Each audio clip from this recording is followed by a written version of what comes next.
You're welcome.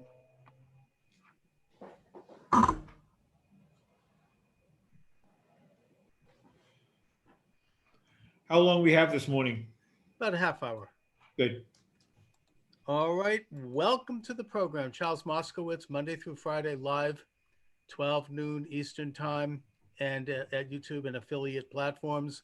Bob Zadok is my guest. He is the author of Essential Liberty, Finding Freedom in a Post-COVID World.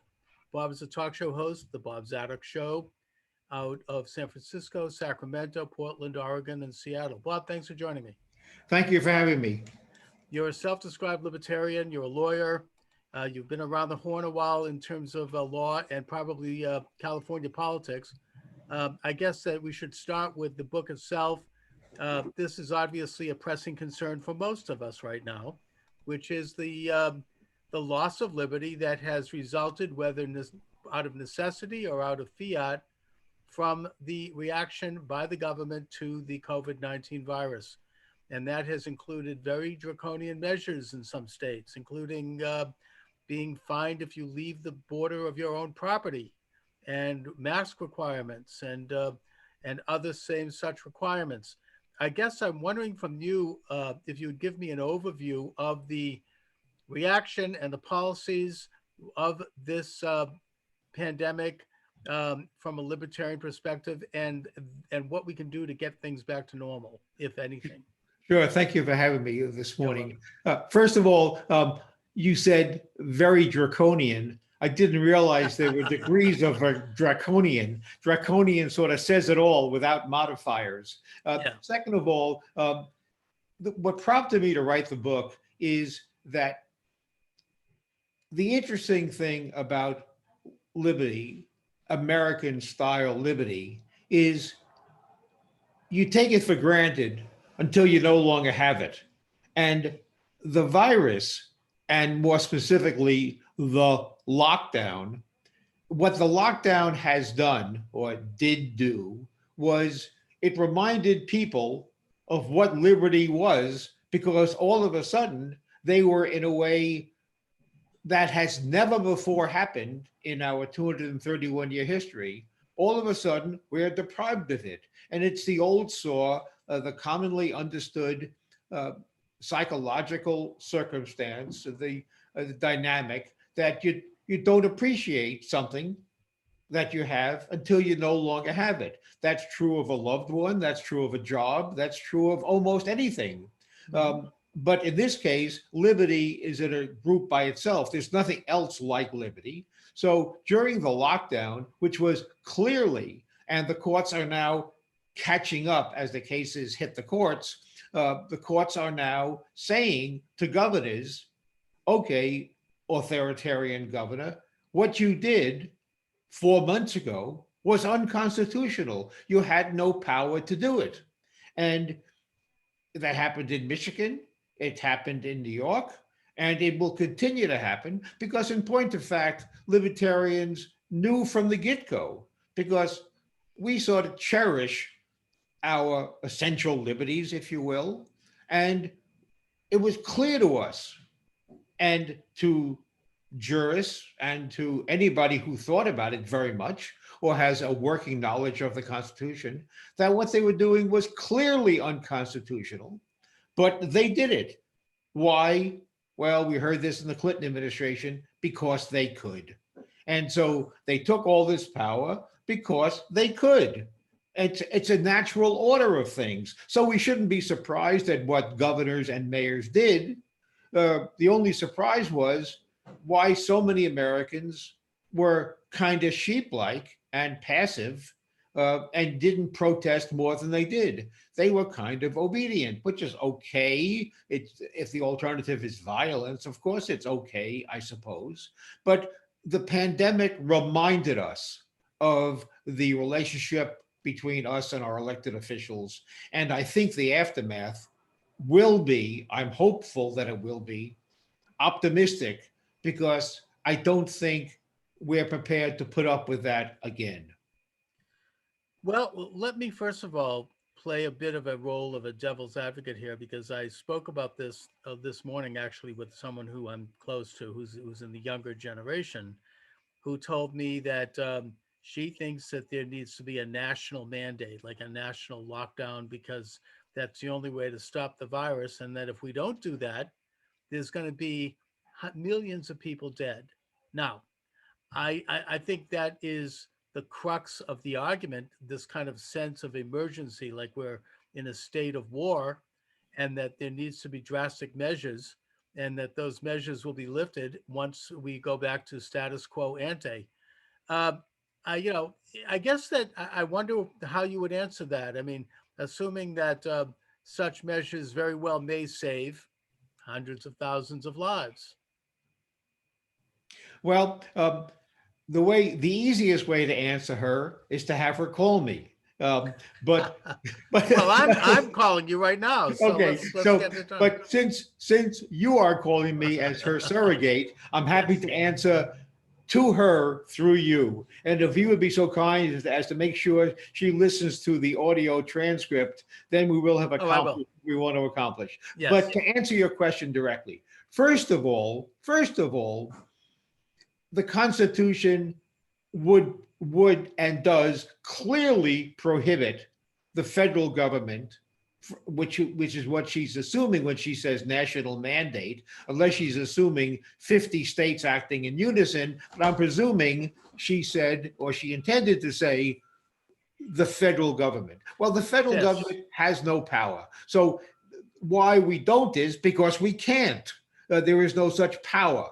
That's step number one. Step number two, this issue about liberty and the danger. My book starts with the very well-known quote by one of our most brilliant founders, Benjamin Franklin. Right. And as you know, the book starts with that, and I'll paraphrase the quote rather than quote it exactly. I can do a pretty good job of paraphrasing. Those who would give up essential liberty for a little temporary security deserve neither liberty nor security. So, and what her question does is it cheapens liberty.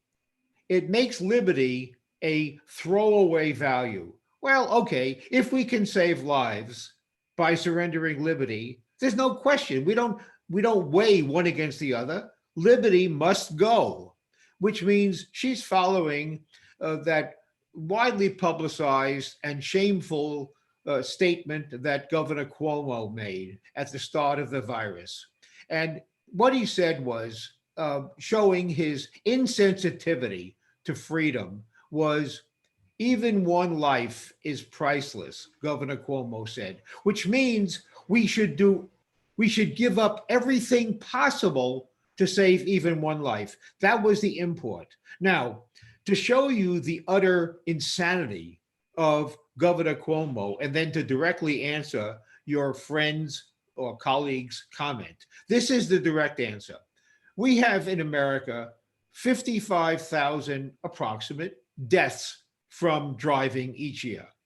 That's more or less, but let's use that as the hypothetical number. It's pretty close. Now, therefore, if we, by federal mandate or by 50 states acting collectively, we could ban driving.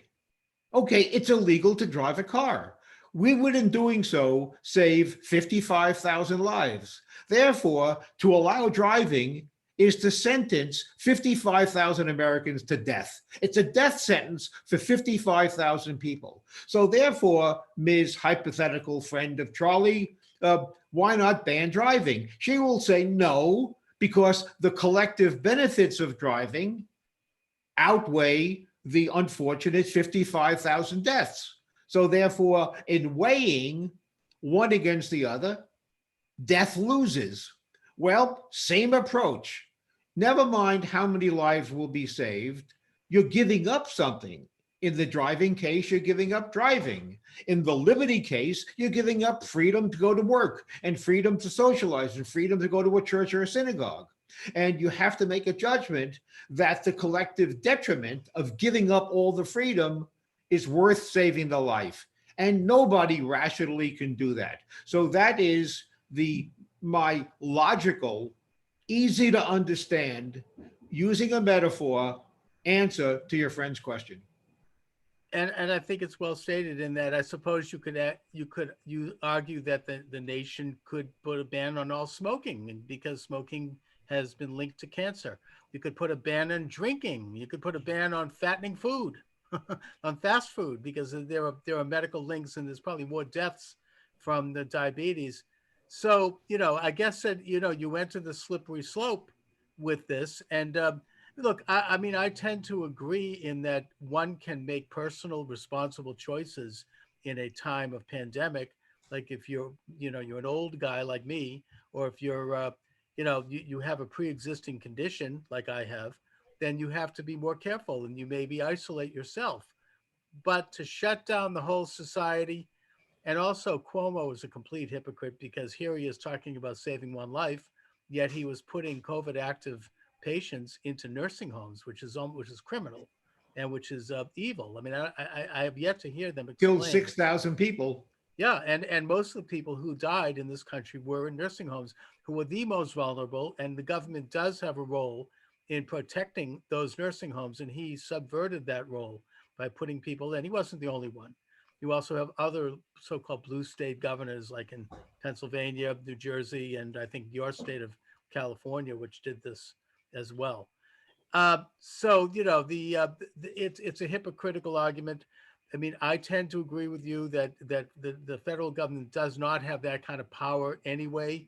I think that President Trump generally has had a pretty libertarian policy in that he's allowed the states to decide, and the federal government has played a supporting role and maybe served as a bully pulpit in terms of getting states to perhaps take measures, but that it ultimately is a state question. It is a local question, and that in that context, it's best to focus on personal responsibility. I mean, you make the argument quite well.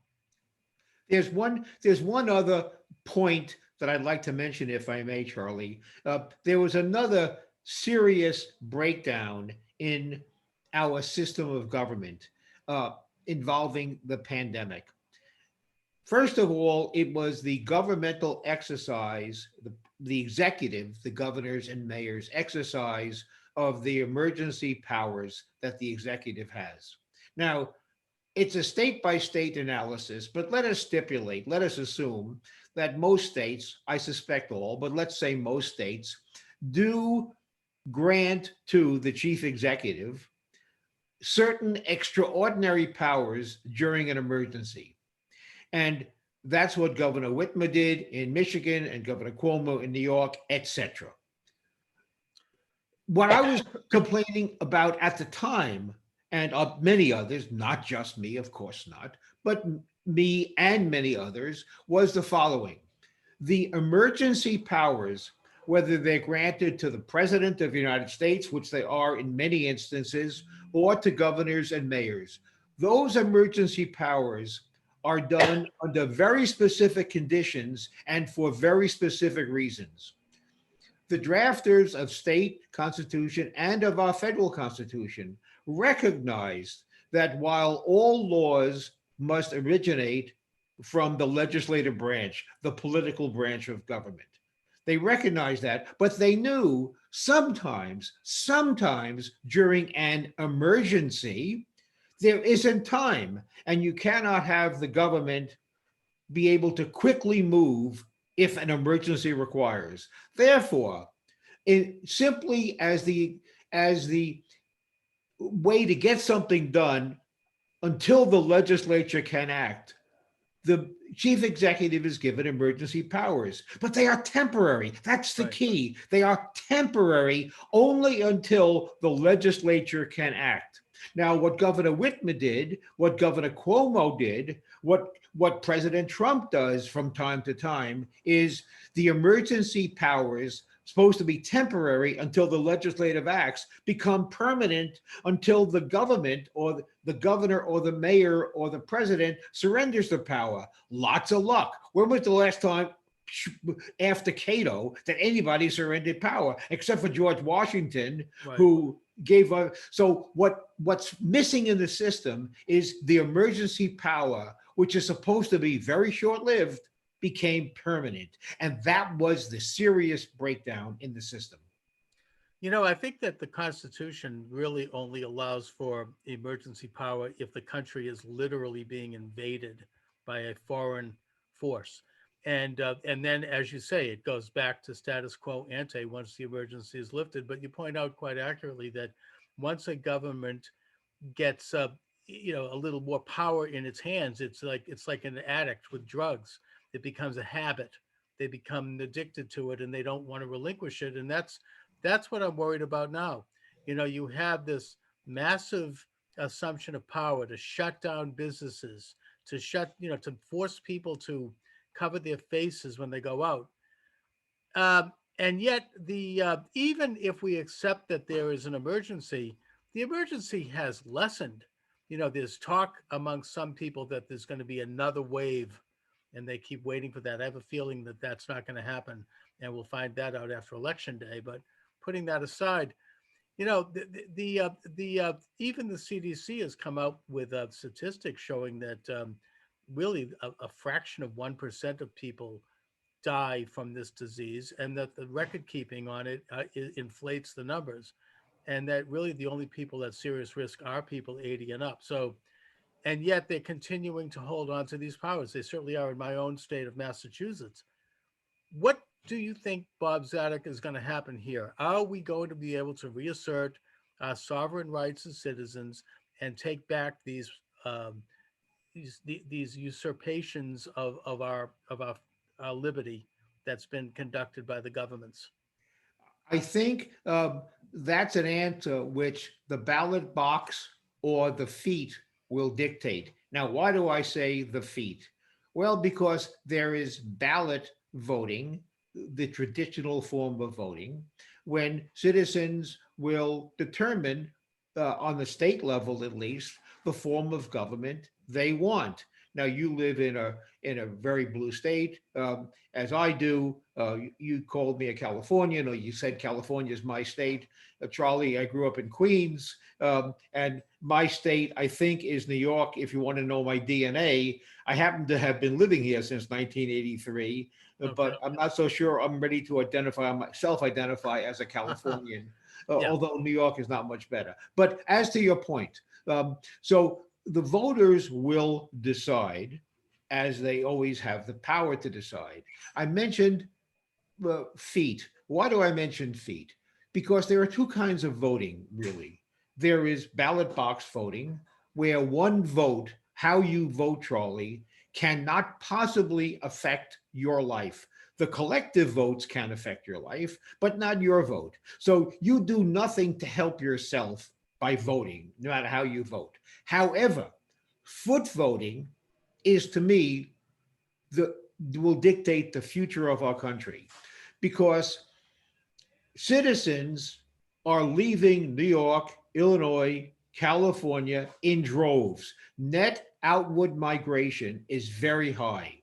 Now, when you vote with your feet, when you leave New York for Florida, for Carolinas, for West Virginia, wherever you choose to go, when you leave California for Austin, Texas, Boulder, Colorado, Salt Lake City, Las Vegas, when you leave one state for another, that voting with your feet profoundly affects your life. It also is a vote it's a vote of no confidence for the state you're leaving.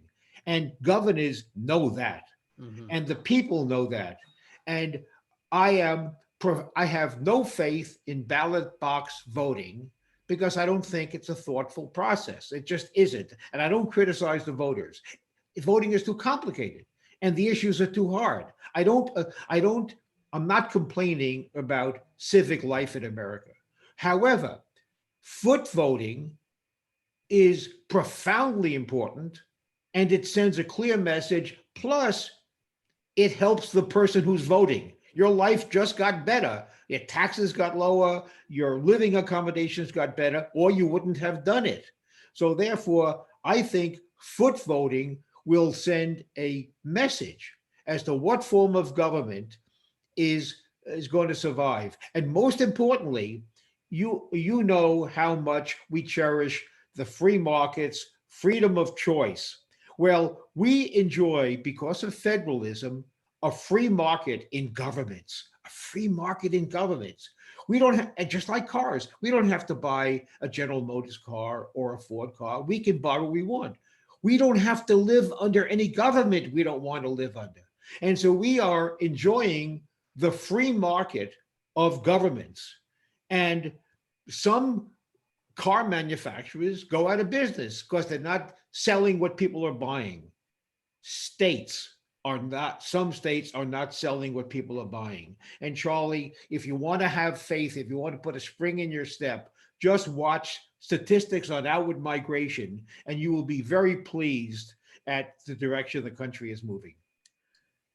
You know, I think there is one factor here that you need to address, however, and that is that sometimes people adhere to certain philosophies, certain views of government in a tribal way. They don't necessarily do so out of logic. And I'll give you an example.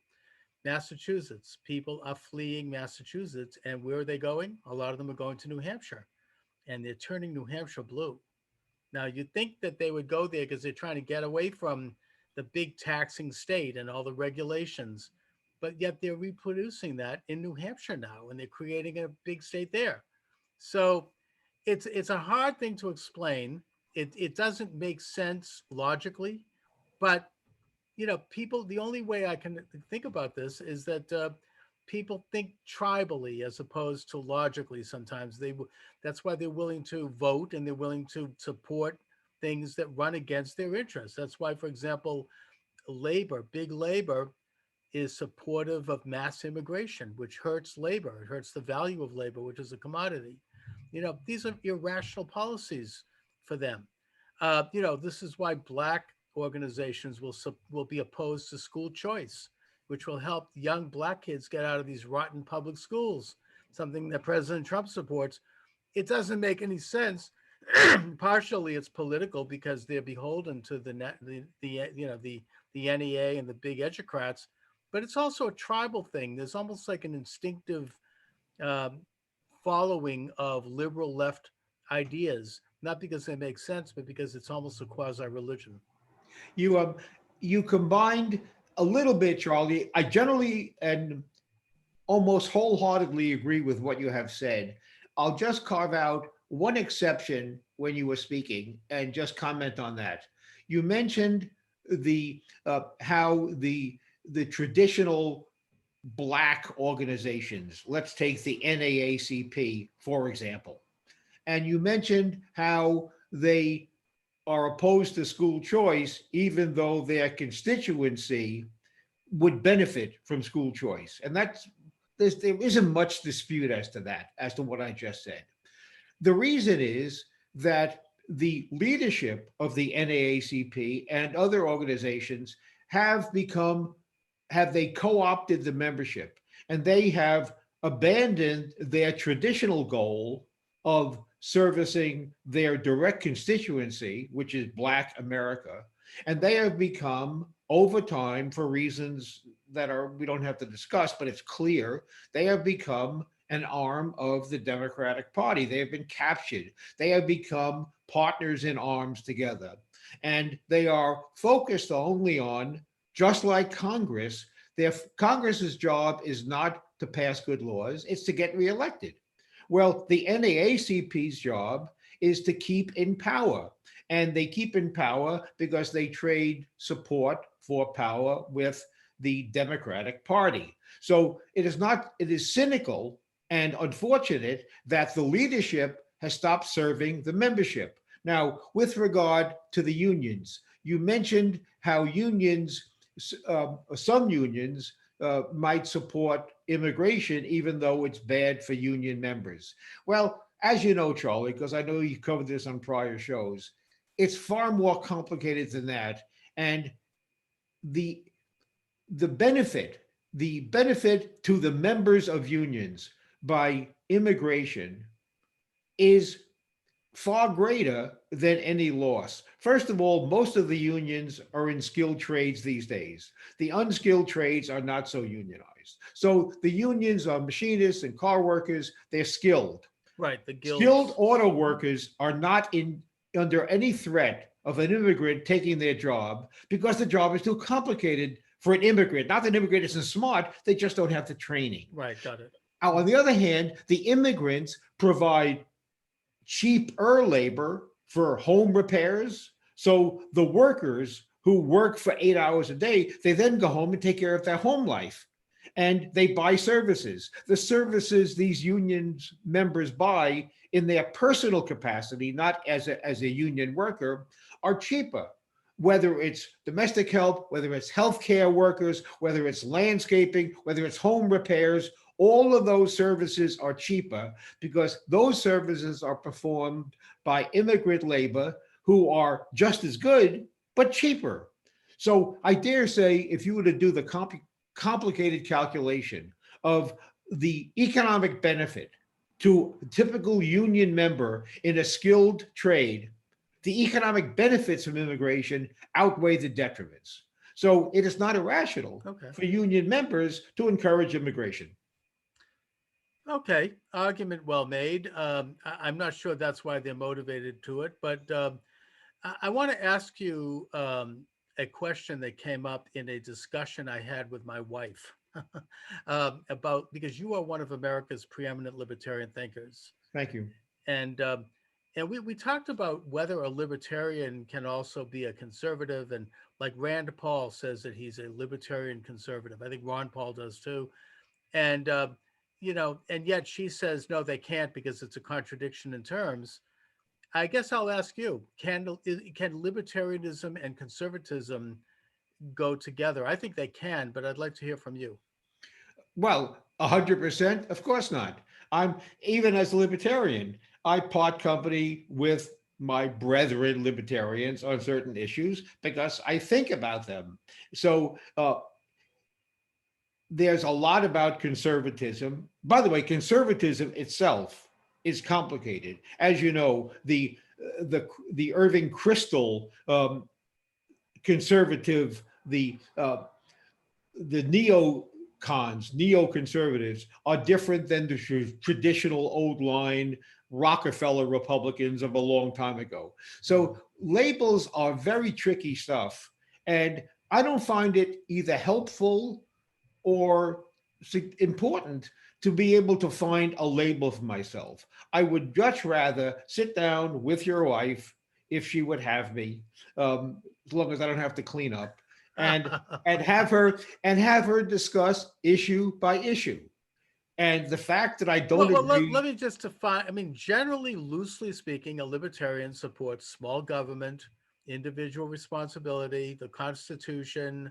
That rights come from, rights first, government second. Yeah, because rights come from, I think, the creator, but you could say nature, and that human beings as sovereign individuals give the government a limited grant of power, and that grant is very defined by the written Constitution. So within that context, can someone be a conservative? Can they take a conservative position on such questions as abortion or gay marriage or some of the other moral questions that society confronts? Well, let you mention abortion. Abortion is an issue that libertarians don't 100% agree on, and it's more nuanced than that. But so therefore, bear in mind, there are extreme conservatives, there are extreme liberals, it's not a toggle. And therefore, I dare say, many conservatives with whom I've discussed a hard issue to discuss, but not for me, with abortion, many conservatives agree, maybe grudgingly agree, but agree. Some will not because they're more dogmatic. So it's very hard. So on abortion, when you talk about abortion, for example, only because you raised it, it becomes not a discussion of abortion, it becomes a discussion of Roe versus Wade. Well, Roe versus Wade was, in my opinion, in many people's opinion, wrongly decided if the only standard is what the Constitution says. Other people could agree, but so that doesn't tell you anything about my position on abortion. I'm making a technical constitutional law analysis. That tells you nothing about how I feel about abortion. With abortion, I feel there simply comes a time when a fetus becomes deserving of the state's protection. There comes a time, sometime prior to birth, that citizen, not yet born, but a citizen, deserves protection. Not a particularly controversial decision. So I say, Right. in general, so there's plenty of common ground. I'm only doing that by way of example because you mentioned that specific issue. Right, And but that's the the analysis. the general thing is that, can a conservative wants to have the government, and I would say in most cases it's based on the concept of subsidiarity, which means the local or state government, not the federal, but they want the government to be involved in moral questions like abortion regulation, like marriage, other moral questions. The death penalty comes to mind, although that one usually the left is into. But putting it aside, I mean, it is government involvement, deciding questions of who lives, who dies, and whatnot. And that not contradict the libertarian idea? Of course it does. Of Okay. course it does. The government has no business legislating morality. It's literally a first principle of our founding that freedom of conscience is to be respected. That's how freedom of religion is a subset of freedom of conscience. People are allowed to think what they wish, to behave in a certain way, so long as that behavior does not interfere with somebody else's equal right to behave the way they want. That's the core principle. So one doesn't, that's not a legislation of morality. The government has nothing to say about it. The closest one can come, perhaps, is maybe in the area of pornography. That's kind of even grudging. Well, that brings up a question, which is that can a society, in a sense, regulate and protect children, the innocence of children from, such subjects that are really appropriate, according to some, for adults? I mean, can you regulate, for example, not allowing children to smoke or drink, right, or drive? I mean, these are regulations. These are governments involved in people's lives. You mentioned you lump together drinking, smoking, and driving. I would carve out driving because Okay. driving, a bad driver is a threat to me that I can't protect myself against, other than by staying locked in my home. Drinking and smoking are individual to the user. And therefore, that seems to me to be in an area of parental responsibility. We have had a progression of transferring parental rights and power from the parent to the child, to the government. Remember Hillary Clinton's book, It Takes a Village to Raise a Right. Child. It does not. It takes a parent and two parents to raise a child. Yes, the government should not make it infinitely harder, but it takes a parent. So that depends upon whether you believe in individual responsibility, that a decision to have a child imposes upon you, because you've imposed it upon yourself, a profound duty. When you're a parent, you're signing on to something that's not going to be very easy much of the time. If you don't want the responsibility, don't become a parent. But you can't become a parent and then outsource the parenting to the government. Then so the fault Well, is with the parent. but I mean, and I tend to agree with that. However, I mean, I suppose you could say that if the government has the right to regulate who drives, then because a person who's driving can hurt you, would that not also apply to somebody who was COVID-19 active? Yeah, yeah. The issue of disease, and that's an excellent point you raised, Charlie. The issue of the lockdown is fascinating because we have always had in our common law history, indeed, mankind has always had a history from since before we knew how to regulate and control disease. We knew enough, we being mankind, to lock away those people who are ill. And quarantine is a perfectly appropriate governmental tool. In the lockdown, we locked away healthy people. Hmm. Never before. Yeah, that's true. First time a healthy person who was being protected only from herself, not from anybody else, was told, you are not smart enough to consciously assume certain risks, eating at a restaurant, going to your office. You are not competent, so we are removing from you the decision of whether you should go to work or not. So yes, 100%, where the individual cannot protect oneself, government must help. That's why we have an army, for the same Right. reason. No, point well taken. I mean, we could lock down people who have the disease to protect others and not in a sense, I mean, and unlike Cuomo, who locked in people with the disease and infected others. Um, Bob, I want to ask you a more fundamental question here. I don't And know, that, Charlie, they were pretty fundamental up to now. but this one deals with you. And I'm wondering, you've been around for a while. You're a lawyer, you're a talk show host. How is it that you became libertarian? What was your process? Charlie, you're going to be really sorry you asked. I was 18 and I was working as a busboy in the Catskill Mountains, this northern suburb of New York City. The Borscht And I Belt. was in the Borscht Belt. Which In hotel? in the El Dorado Hotel in Ah. South Fallsburg. I was socially inept. I was a total loser. Nobody in there, no girl in their right mind would ever want to be photographed with me. I was really a loser. And my waiter was Noel Friedman. He was 2 months older than me, but 20 years more mature. He was a cool guy. Mhm. And he taught me, if you want to be successful dating, you have to appear deep.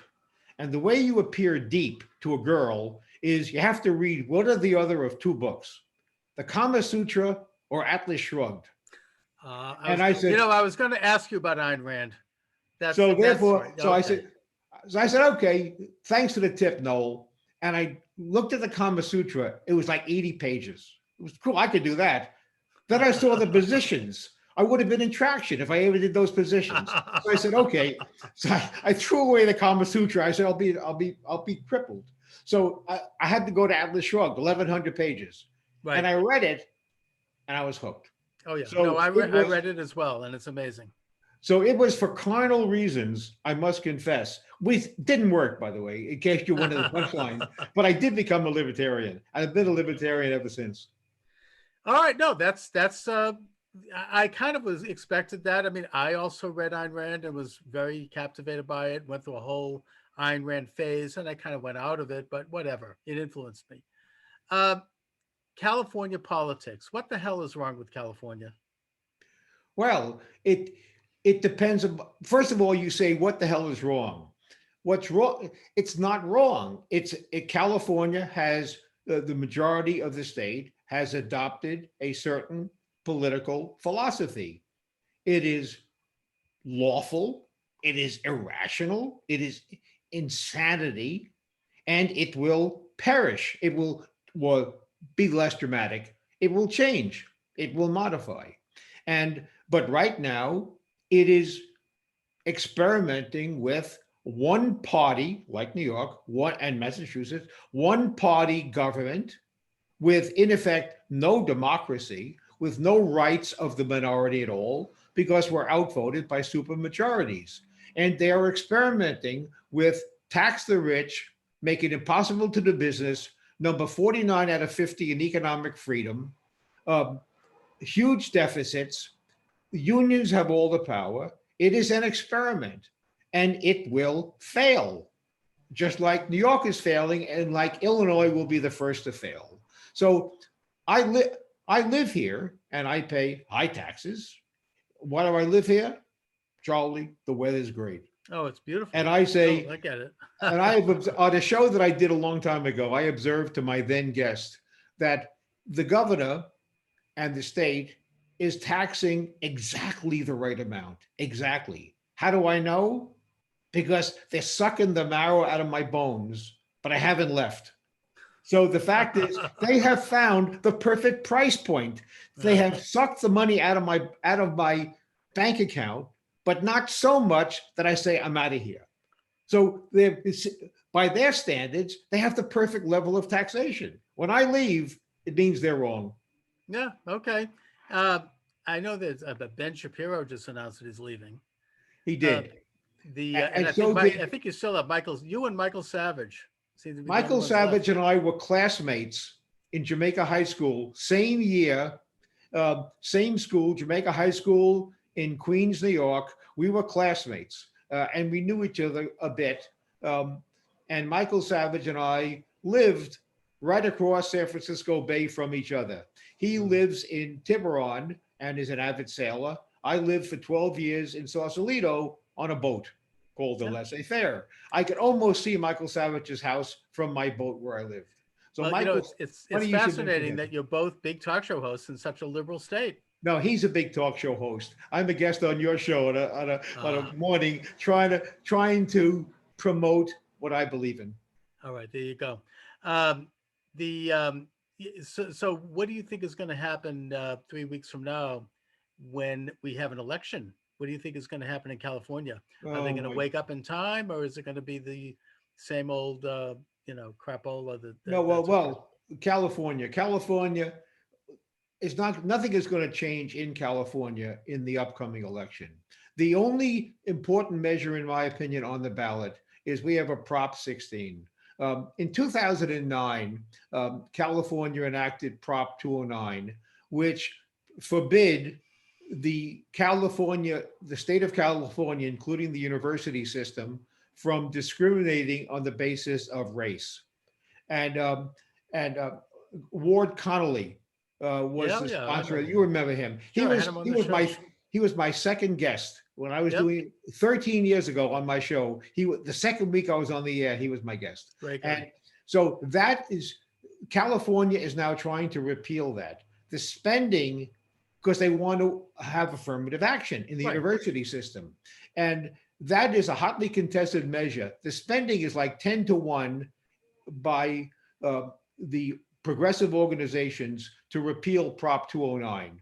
Notwithstanding that, it's probably going to not pass, which means we will still ban affirmative action. That is, to me, the most interesting ballot item and I think that will be a statement that California, in trying to repeal 209, has gone too far. That's the election to watch in California. I mean, as a byproduct of your comments, you bring up the fact that all this money is pouring into defeating that measure, which tells us that, the liberal left, the big government types, the authoritarians are the richest people in this country. I mean, Occupy Wall Street talked about the top 1%. That top 1% is overwhelmingly left. I mean, if you look at, for example, Forbes magazine publishes the top richest Americans every year, the top 100 Americans. It's overwhelmingly identifiably left, those that we can identify in terms of their politics. And yet, you think that they would support free markets and capitalism and, helping the other guy maybe get ahead instead of this kind of massive, big taxing, regulating, authoritarian, controlling government. What is going on with that? I mean, how could that be? It is not, of all the divides in this country, you cannot you cannot take the wealthiest segment and make any presumption about their political beliefs. In part, sometimes because they got wealthy by gaming the system, crony capitalism, born into wealth. Trump, I guess, is as good an example as anybody, but I don't want to turn Not this at into all. a political show. So, first of all, it's not automatic that if you're rich, you're going to be a capitalist. No, many people got rich by not being capitalists. Yeah, That's but so comment number many of one. them. I mean, it's so overwhelmingly left. I mean, and we're talking about all the .com people, the Google and the Don't Facebook forget and the entertainers and the sports oh my figures. God, of course. I mean, the only one on the whole list from Forbes that is not left were the Koch brothers, and they're actually good libertarians. They're not conservative, but that's it. And then as you go down the list and as you get to the lower side of it, you see some conservatives. But I'm talking about the top people, overwhelmingly left, overwhelmingly liberal. I mean, they have a right to be, but I'm wondering why. Well, as to why, that's going to require a case by case. Put them on a couch and we'll figure it out. However, part of it is they many of them will not attribute their economic good fortune to the system, they will simply attribute it to their own version of their own vision of themselves. So they don't consider themselves to be rich because of capitalism, or even capitalism played a part. They're rich, which is true in the case of entertainment and sports figures, quite obviously, and those people born into wealth and things such as that. So there simply isn't enough of a correlation. What capitalism offers is not the promise that everybody's going to get rich. It's the promise everybody will have a chance to be rich. Of course. That's all that capitalism does. And socialism promises money to everybody at the expense of freedom. If we will give you enough money that you're not starving, we'll give you housing by taking it from somebody else. But in exchange, you give us your soul and we own you. And some people, you're willing to sign on to that bargain. You and I, Charlie, would say, no, we'll take care of ourselves. Thank you very much. But we'll do so as free people. Yes, and there are others who don't believe as we do, and that accounts for it. Okay. Bob Zadok is the author of Essential Liberty, Finding Freedom in a Post-COVID World. Bob, where can people get your excellent book? Thank you. They can go to my website, Bob Zadok, Zadek, bobzadok.com. You can get the book there. You can get it on Amazon.